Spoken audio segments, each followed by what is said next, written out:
রাজধানীতে 17,300 কোটি টাকার একগুচ্ছ উন্নয়নমূলক প্রকল্পের উদ্বোধন ও শিলান্যাস করবেন। এরপর বিকেলে মহারাষ্ট্রের ইয়াভাতমালে 4,900 কোটি টাকার বেশি একগুচ্ছ উন্নয়নমূলক প্রকল্পের ভিত্তিপ্রস্তর স্থাপন করবেন এবং কিছু প্রকল্প জাতির উদ্দেশ্যে উৎসর্গ করবেন। উত্তরপ্রদেশ, কর্ণাটক ও হিমাচল প্রদেশের রাজ্যসভায় যে 15টি আসনে ভোট নেওয়া হয় তাতে কোথাও কোথাও ক্রস ভোটিং এর অভিযোগ এসেছে। রাষ্ট্রপতি আজ থেকে 2রা মার্চ পর্যন্ত ঝাড়খণ্ড ও উড়িষ্যা সফর করবেন। আবুধাবিতে অনুষ্ঠিত বিশ্ব বাণিজ্য সংগঠনের মন্ত্রী পর্যায়ের বৈঠকে ভারত পাবলিক স্টক হোল্ডিং এর মতো বিষয়টির স্থায়ী সমাধানের পক্ষে জোর সওয়াল করেছে। জাতীয় বিজ্ঞান দিবস উপলক্ষে দিনভর নানা অনুষ্ঠানের আয়োজন করা হয়েছে। মহিলাদের প্রিমিয়ার লিগ ক্রিকেটের রয়্যাল চ্যালেঞ্জার্স ব্যাঙ্গালোর 8 উইকেটে গুজরাট জায়ান্টসকে হারিয়ে দিয়েছে। আসছি বিস্তারিত খবরে। প্রধানমন্ত্রী নরেন্দ্র মোদী আজ তামিলনাড়ুর থুটুকুড়িতে 17,300 কোটি টাকার একগুচ্ছ উন্নয়নমূলক প্রকল্পের উদ্বোধন ও শিলান্যাস করবেন।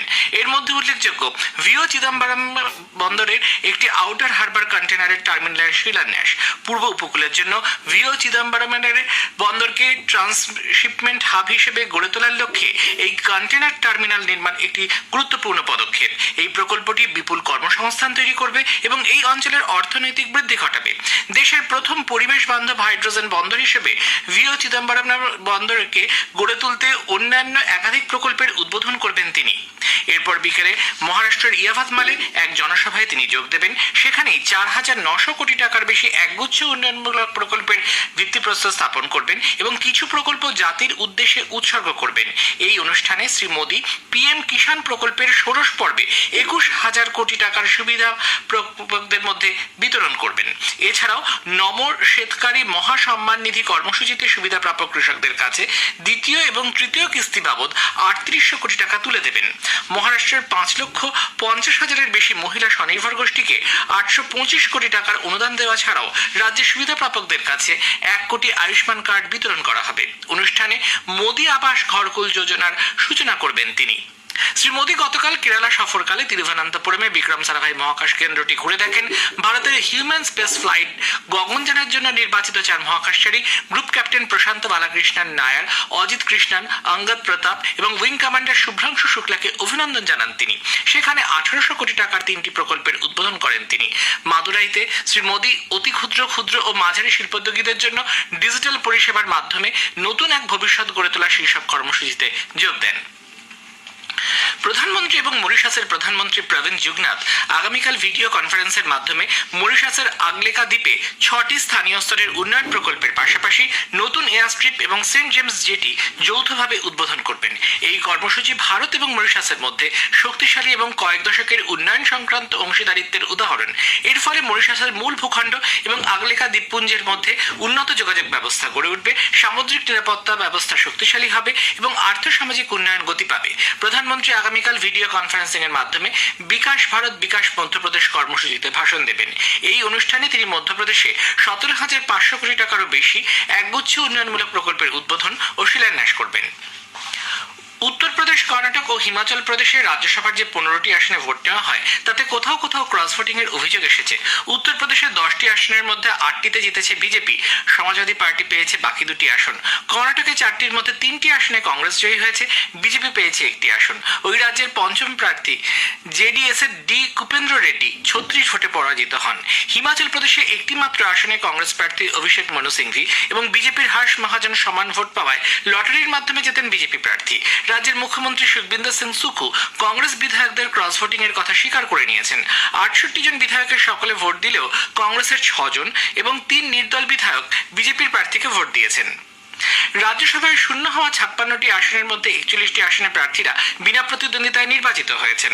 এদের মধ্যে রয়েছেন বিজেপির সভাপতি জেপি নাড্ডা, কংগ্রেস নেত্রী সোনিয়া গান্ধী, 2 কেন্দ্রীয় মন্ত্রী অশ্বিনী বৈষ্ণব ও এল মুরুগান। এনসিপি নেতা প্রফুল্ল প্যাটেল রাজ্যসভায় পুনরায় নির্বাচিত হয়েছেন। দলের শারদ পাওয়ারের নেতৃত্বাধীন গোষ্ঠী তার সাংসদ পদ খারিজ করে দেওয়ার পিটিশন দাখিল করায় শ্রী প্যাটেল অন্য একটি আসন থেকে প্রতিদ্বন্দ্বিতা করেন। নতুনভাবে নির্বাচিত হওয়ায় তিনি 2030 পর্যন্ত রাজ্যসভার সাংসদ থাকবেন। 18 লোকসভা নির্বাচনে দিল্লির 4 আসনে আম আদমি পার্টি নিজেদের প্রার্থীদের নাম ঘোষণা করেছে। এছাড়াও হরিয়ানার কুরুক্ষেত্র লোকসভা আসনেও প্রার্থীর তালিকার নাম ঘোষণা করা হয়েছে। নির্বাচন কমিশন আসন্ন লোকসভা নির্বাচনের আগে ভোটদানের বিষয়ে জনসচেতনতা বাড়াতে এবং ভোটারদের উৎসাহিত করতে বিশেষ ব্যবস্থা গ্রহণের জন্য তথ্য ও সম্প্রচার মন্ত্রককে নির্দেশ দিয়েছে। আকাশবাণী ও দূরদর্শনকে ভোটার সচেতনতা নিয়ে বিশেষ অনুষ্ঠান সম্প্রচার করতে বলেছে কমিশন। দেশের জন্য আমার প্রথম ভোট কর্মসূচি আজ থেকে দেশজুড়ে উচ্চশিক্ষা প্রতিষ্ঠানগুলিতে শুরু করতে চলেছে সরকার। এর মূল লক্ষ্য ভোটদানে তরুণদের অংশগ্রহণ বাড়ানো এবং দেশের বৃহত্তর স্বার্থে ভোটদানে গুরুত্ব তরুণ ভোটারদের সামনে তুলে ধরা। জনসাধারণকে তাদের লোকসভা কেন্দ্রের বিশদ তথ্য এবং সেই এলাকায় চালু থাকা বিভিন্ন কেন্দ্রীয় সরকারি প্রকল্প ও উন্নয়ন সম্পর্কে অবহিত করতে আকাশবাণী কলকাতার সংবাদ বিভাগ শুরু করেছে বিশেষ অনুষ্ঠান ভারত বিকাশ ডায়েরি। প্রতিদিন রাত 8:50 গীতাঞ্জলি প্রচার তরঙ্গে শুনুন 10 মিনিটের এই অনুষ্ঠান। আমাদের সোশ্যাল মিডিয়াতেও অনুষ্ঠানটি সরাসরি শোনা যাচ্ছে। আজকের প্রতিবেদনে থাকছে জলপাইগুড়ি লোকসভা কেন্দ্র। রাষ্ট্রপতি দ্রৌপদী মুর্মু আজ থেকে 2রা মার্চ পর্যন্ত ঝাড়খণ্ড ও ওড়িশা সফর করবেন। রাষ্ট্রপতি আজ ঝাড়খণ্ডের রাঁচিতে কেন্দ্রীয় বিশ্ববিদ্যালয়ের 3য় সমাবর্তনে ভাষণ দেবেন। আগামীকাল ভুবনেশ্বরের উৎকল বিশ্ববিদ্যালয়ের 53তম সমাবর্তনে তিনি উপস্থিত থাকবেন। রাষ্ট্রপতি আগামী 5ই মার্চ নতুন দিল্লিতে প্রথম পানীয় জল সর্বেক্ষণ পুরস্কার প্রদান করবেন।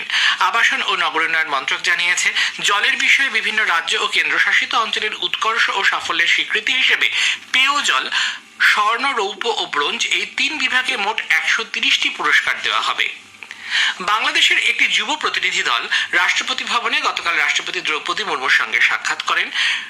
রাষ্ট্রপতি এই প্রতিনিধি দলের উদ্দেশ্যে তার ভাষণে বলেন, ভারত এবং বাংলাদেশ এর ইতিহাস, সংস্কৃতি এবং ত্যাগের উপর ভিত্তি করে তৈরি এক অভিন্ন বন্ধনে আবদ্ধ। এ খবর প্রচারিত হচ্ছে আকাশবাণী থেকে। আবুধাবিতে অনুষ্ঠিত বিশ্ব বাণিজ্য সংগঠনের মন্ত্রী পর্যায়ের বৈঠকের ভারত পাবলিক স্টক হোল্ডিং বা PSH এর মতো বিষয়টি স্থায়ী সমাধানের পক্ষে জোর সওয়াল করেছে।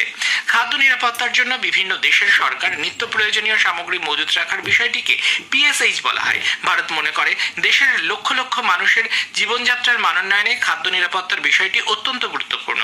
তাই উন্নত রাষ্ট্রগুলির মৌলিক চাহিদাকে অস্বীকার করে রপ্তানিকারক দেশগুলির বাণিজ্য স্বার্থকে অগ্রাধিকারের বিপক্ষে ভারত জোর সওয়াল করেছে।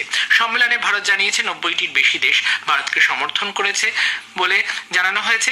কোনো কোনো উন্নত দেশ উন্নয়নশীল দেশের তুলনায় 200 গুণ বেশি ভর্তুকি কৃষকদের দিয়ে থাকে। ভারত সেই বৈষম্য দূর করার পক্ষে সওয়াল করেছে।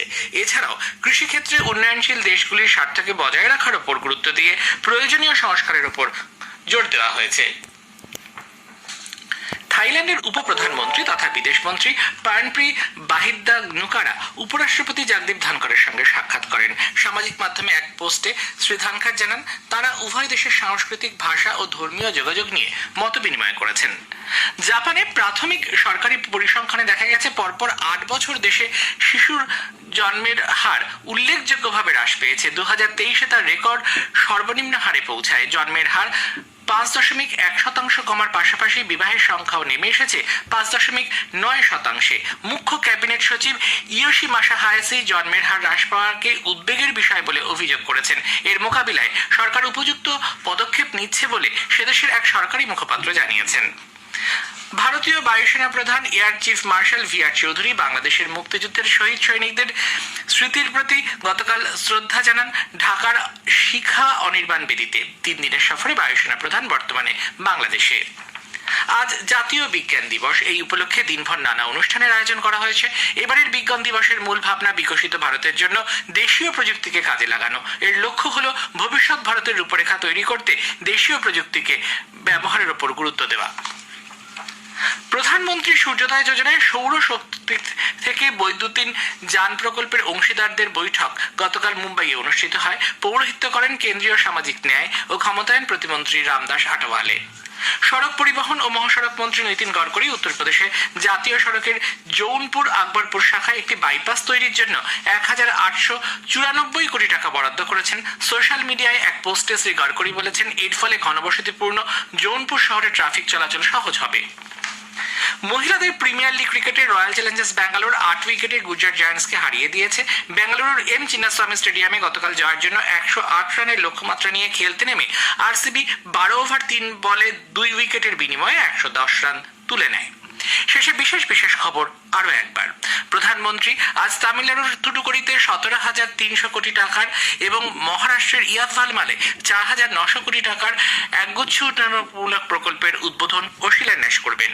উত্তরপ্রদেশ, কর্ণাটক ও হিমাচল প্রদেশের রাজ্যসভায় যে 15টি আসনে ভোট নেওয়া হয় তাতে কোথাও কোথাও ক্রস ভোটিং এর অভিযোগ এসেছে। খবর শেষ হলো।